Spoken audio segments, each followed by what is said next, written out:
Hi friends, Ayyanar துணையில் நாளைக்கு என்ன நடக்க போகுதுன்னு பார்க்கலாம். வாங்க வீடியோக்குள்ளே போகலாம். நம்ம சேனல் இன்னும் சப்ஸ்கிரைப் பண்ணாதவங்க சப்ஸ்கிரைப் பண்ணிக்கோங்க.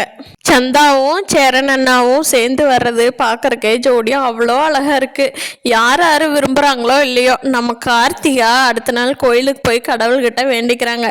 எப்படியாவது சேரன் மாமாவும் சந்தாவும் நல்லபடியாக கல்யாணம் பண்ணிக்கிட்டு வாழ்க்கையில் நல்லா இருக்கணும் ஆண்டவா, நான் உங்ககிட்ட வேண்டிக்கிற ஒரே வேண்டுதல் இதுதான் அப்படின்னு சொல்லி கார்த்திகா வேண்டிக்கிறாங்க. கோயிலில் அம்மா கேட்குறாங்க, என்னடி கோயிலுக்கே வர மாட்டேன், இன்னைக்கு என்ன கோயிலுக்கு வந்திருக்கிற அப்படின்னு.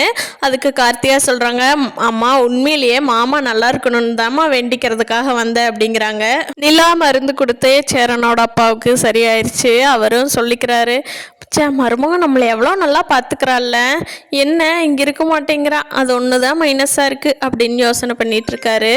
சோழன் போய் ஒரு வழியாக பிரச்சனையில் மாட்டிக்கிட்டாரு. கண்டிப்பாக அவர் போய் எனக்கு கல்யாணம் ஆயிடுச்சுன்னு சொன்னா தான் அந்த பொண்ணு புரிஞ்சுக்குமா என்னமோ. ஆனால் அவர் இன்னுமே சொல்லாமல் இருக்கிறது ரொம்ப தப்பு.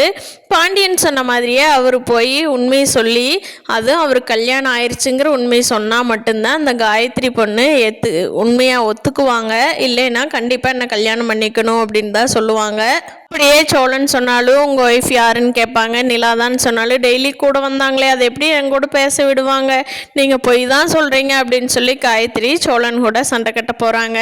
பார்க்கலாம் ஃப்ரெண்ட்ஸ், சோழன் எப்படி பிரச்சனையிலிருந்து வெளியே வர போகிறாரு அப்படிங்கிறத அடுத்தடுத்த எபிசோடில். இந்த வீடியோ பிடிச்சிருந்தா லைக் பண்ணிக்கோங்க. நீங்கள் என்ன நினைக்கிறீங்கன்னு கீழே கமெண்ட் பண்ணுங்கள். தேங்க்யூ.